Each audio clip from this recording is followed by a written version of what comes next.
My name is Magpayo. I'm a filmmaker and photographer, meaning I shoot both photos and videos. The bags that I use for my camera gear depends on the kind of shoot that I'll be doing. For shoots that need basic photography or videography setup, I use my low-pro Pro-Tactic backpack. This is my most used camera bag, especially when I need to hike or travel on a motorcycle. When my shoot requires a rig setup, I usually use my 10-bar rolling camera bag. It's more spacious and it has wheels. But when I need a fully rigged camera for video production shoots, I cannot put everything on neither Pro-Tactic or 10-bar rolling backpack. I have to distribute the accessories between the two bags. Another problem with a fully rigged camera is the time it takes to set up on site. Also, when we need to transfer locations. Imagine the hassle of disassembling and reassembling the rig. Yes, most of the time I hold it on my lap inside the vehicle during location transfers. Looking for a solution, I saw the Manfrotto Cine Loader and the 10-bar Cine Lux and several other bags where you can carry your filmmaking camera fully rigged. But when I checked the price, it was over 30,000 pesos. And all of the brand and model were not available here in the Philippines. My solution is a custom-made bag. I found 2 gig bag makers that stood out on Facebook and sent them the same design, and also the website of Manfrotto Cine Loader for reference.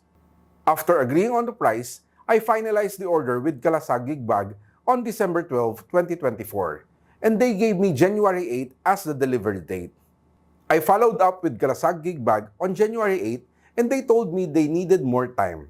They rescheduled the delivery several times, and come January 20, I decided to order from another gig bag maker, Migig.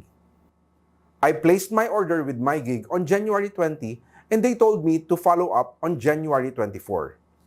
When I sent them a message on the 24th, they asked for an extension, but after 3 days, they sent the bag to me. This is the Migig custom-made Cinebag. The build quality. The outer shell fabric is made from black 1000 denier Cordura nylon.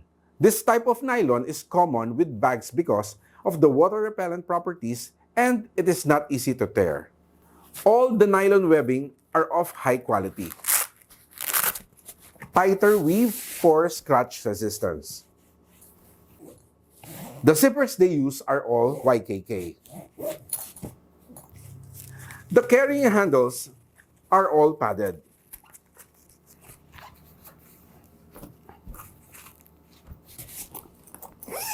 Including the shoulder strap. The buckles that they use are good quality too. This type of plastic will not easily become brittle or break. The lining is made with velvet. I wanted a brighter color, but my gig said the only color they have is black. This fabric is very soft, but I wanted a fabric that is hook and loop compatible. It makes the placement of the dividers more flexible. The top cover has big and small zippered pockets, and there are elasticized loops for pens or anything you can fit into it. The side padding are all 1 inch thick, which is what I requested. But the top cover has thinner foam padding, which tends to collapse when you put weight on it. They use a softer nylon webbing inside the bag. I think this is for flexibility and softness, but I really don't like this type of nylon webbing. It is easier to scratch and fray. The dividers are too high. They are detachable but not movable, since the Velcro hook doesn't stick to the velvet. The top cover strap was really nice. It is adjustable so that you can adjust the angle of the top cover. The bottom has 5 rubber anti-skid pads. I'll give you the pros and cons. The pros. Materials used from fabric, zippers, and hardware are all good quality. One of the pros. Construction is really good. You can see that they are experts on making bags.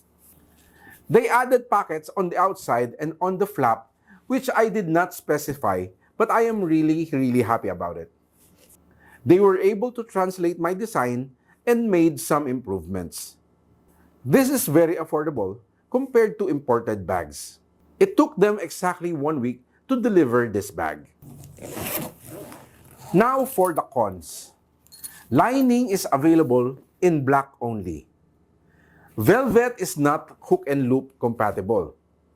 Dividers are too high and not movable. I think I have to modify the height of the dividers myself. As for the movable part, I have to make do with it. Top cover padding is too thin that it collapses when you put weight on it.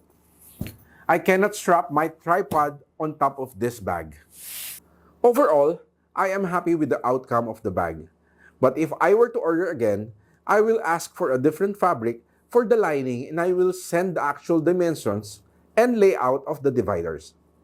I will make sure that the top cover is rigid and has thicker padding. Also, I might ask for a custom label for the bag. I will rate this bag 7 out of 10.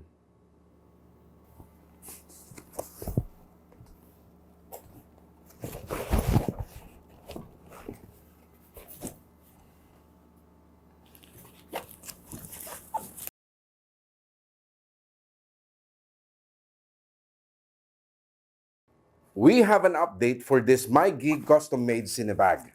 After posting the video on YouTube, Migig reached out to me and asked if they could get the bag back to revise it.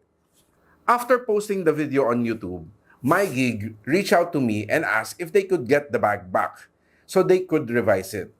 One of the cons that I listed was the top cover because it had a thinner foam padding that collapses when you put something on top that is quite heavy. Now they revised it.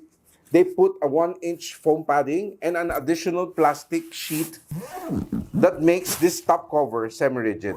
Now I can adjust my scenery on top of this bag without the top collapsing.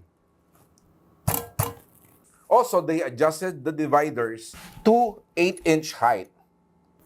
Although I cannot do anything about the non-movable dividers, now it's better. I can easily put the camera, the fully rigged camera, inside the bag.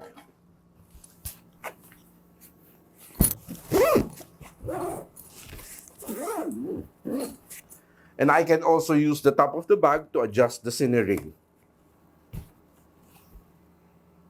I'm giving a new rating for this bag, 8.5 over 10. Because they adjusted the divider, they added additional foam padding and semi-rigid plastic on top. And of course, the initiative, the after-sales service.